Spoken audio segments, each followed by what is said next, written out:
ఆధ్యాత్మిక ఋషుల వైజ్ఞానిక యోగ విజ్ఞాన అధ్యయనం, అనుసంధానం, రిసర్చి, అన్వేషణలో మహర్షి తమని తాము మరచిపోయారు. పతంజలి మహర్షి చేస్తున్న విశిష్టమైన, మహత్వపూర్ణమైన యోగ విజ్ఞాన ప్రయోగాల గురించి విశ్వవిద్యాలయంలోనేగాక భారతదేశమంతటా చర్చ జరుగుతున్నది. ఆయన ప్రచండ తపస్సు, విలక్షణమైన మేధస్సు, అసాధ్యాన్ని సాధ్యం చేసే ఆయన యోగసాధన, అంతకుమించి ఆయన దృఢ సంకల్పం గురించి అందరికీ తెలుసు. మహర్షి ఏమంటే అది జరిగి తీరుతుందని సర్వదితమే. ఆయన అమోఘ సంకల్పం ఎప్పటికీ విఫలమవదు. గత సంవత్సరం ఆయన పాణిని వ్యాకరణ సూత్రాలపై మహాభాష్యం వ్రాస్తున్నారు. పాణిని సూత్రం 3:20కి భాష్యంలో ఉదాహరణ ఇచ్చారు. పుణ్యమిత్రో యజయాతి, ఇంకో సూత్రం పురువేసు ఇంకో ఉదాహరణ ఇచ్చారు. ఇహ పుణ్యమిత్రో యజయామహ ఈ వర్తమానకాల క్రియప్రయోగములు ఉత్తమ పురుష బహువచనములలో ఇచ్చింది. ఎందుకంటే అప్పుడే పుణ్యమిత్రుడు గురుకులలో విద్యాధ్యయనం పూర్తి చేసుకుని మౌర్య సామ్రాట్టు బృహద్రతుని సేనలో చిన్న ఉద్యోగిగా నియమితుడయ్యాడు. ఆ రోజులలో సామ్రాట్టు బృహద్రతుని పిరికితనం వల్ల యవనులు భారతభూమిని పాదాక్రాంతం చేసుకున్నారు. ఇలాంటి పరిస్థితులలో పుణ్యమిత్రుడు ఏం చెయ్యాలి? బాతాడు మహర్షి అతనిని ఏ యజ్ఞమునకు యజమానినిగా చేస్తారు? ఈ ప్రశ్నలు అతని శిష్యుడు కృతయశుడు అడిగినప్పుడు మహర్షి ఇలా అన్నారు: అశ్వమేధ యజ్ఞం చేస్తాడు. పుణ్యమిత్రుడు త్వరలోనే భారతభూమి నుంచి యవనులను తరిమికొట్టి అశ్వమేధ యజ్ఞం చేస్తాడు. ఇది ఏ విధంగా సాధ్యమవుతుంది గురుదేవా? పతంజలి మహర్షి ఇలా జవాబిచ్చాడు: దేశములోని శాసించే శక్తులు కర్తవ్య విముఖమైనప్పుడు, నిస్తేజమైనప్పుడు, కూడని పనులు చేసినప్పుడు ఆధ్యాత్మిక శక్తులు జాగృతమయ్యి తమ కర్తవ్యాన్ని నిర్వహిస్తాయి. దీని తరువాత పతంజలి మహర్షి ఏమీ అనలేదు. సుమారు 300 సంవత్సరాల నాటి కలలతో పాటు పరిస్థితులు మారిపోయాయి. బృహద్రతుని పతనంతో పాటు యవనుల పలాయనం జరిగింది. ఇదంతా మహర్షి ప్రియ శిష్యుడు పుణ్యమిత్రుడు చేశాడు. ఆయన భారతదేశ సామ్రాట్టు అయిన వెంటనే అశ్వమేధ యజ్ఞం నిర్వహించాడు.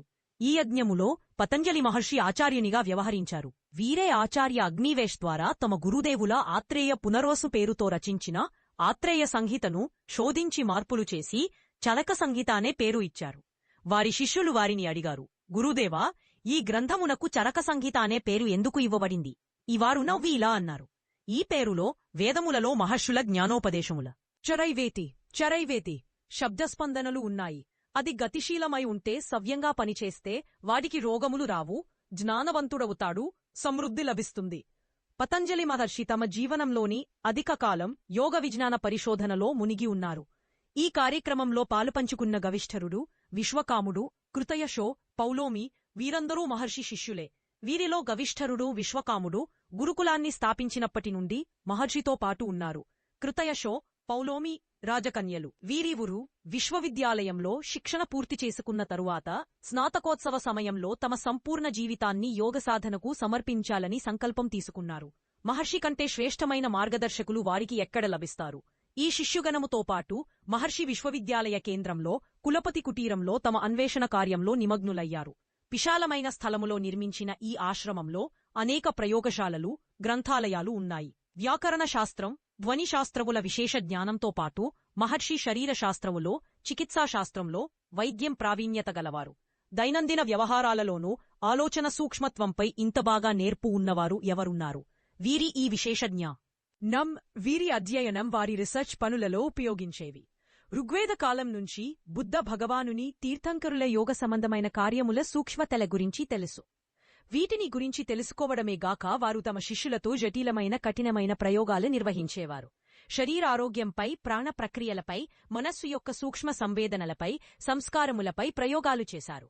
యోగ విద్య వల్ల ఆలోచనలు, సంస్కారాలు శుద్ధి చెంది కైవల్యపథం ప్రాప్తిస్తుంది, ప్రతిష్టను ఇనుమడింపచేస్తుంది. యోగ గ్రంథములలో వర్ణించబడిన సిద్ధపురుషుల ద్వారా, సాధకుల ద్వారా చెప్పబడిన సంపూర్ణ సత్యములను, తత్వములను పతంజలి మహర్షి సూత్రములగా చెప్పడం ప్రారంభించారు. ఒక్క అసలు విజ్ఞానవేత్త వలె ఈ పనిని నిర్వహిస్తున్నారు.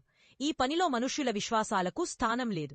ప్రయోగాలలో ప్రామాణికమైనవే ఇవ్వబడ్డాయి. సమాధిపాదం, సాధనపాదం, కైవల్యపాదములలో ఈ గ్రంథములో 58 30 అంటే మొత్తం 170 సూత్రాలున్నాయి. ఈ యోగ విజ్ఞాన విధానం ఆస్తికులకు, ఈశ్వరపరాయణులకు ఉపయోగపడుతుంది.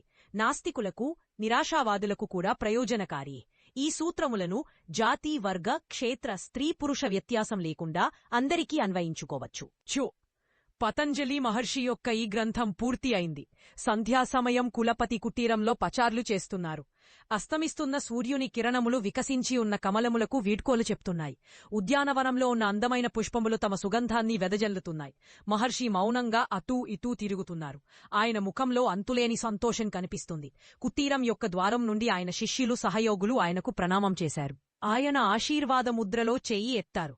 పౌలోమి సందేహిస్తూ అడిగింది, గురుదేవా, మీరు వ్రాసిన 1900 సూత్రములలో ముఖ్యమైన ప్రధానమైన సూత్రమేమిటి? పుత్రి, ప్రథమ సూచన అత యోగానుశాసనం.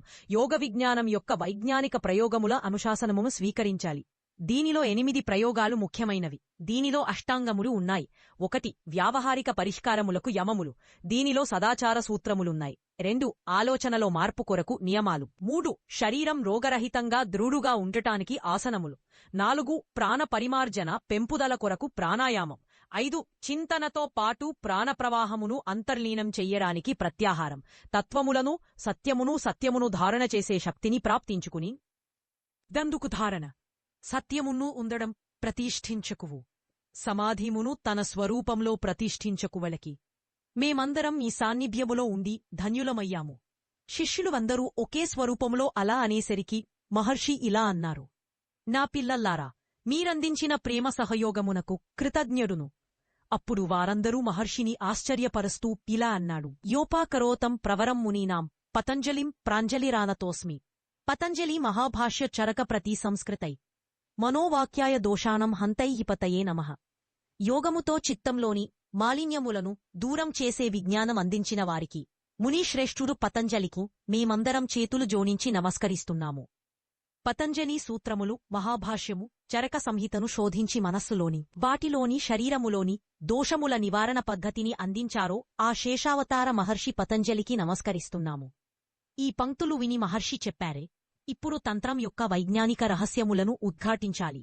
అఖండ జ్యోతి జూలై 9. అనువాదం శ్రీమతి కృష్ణకుమారి.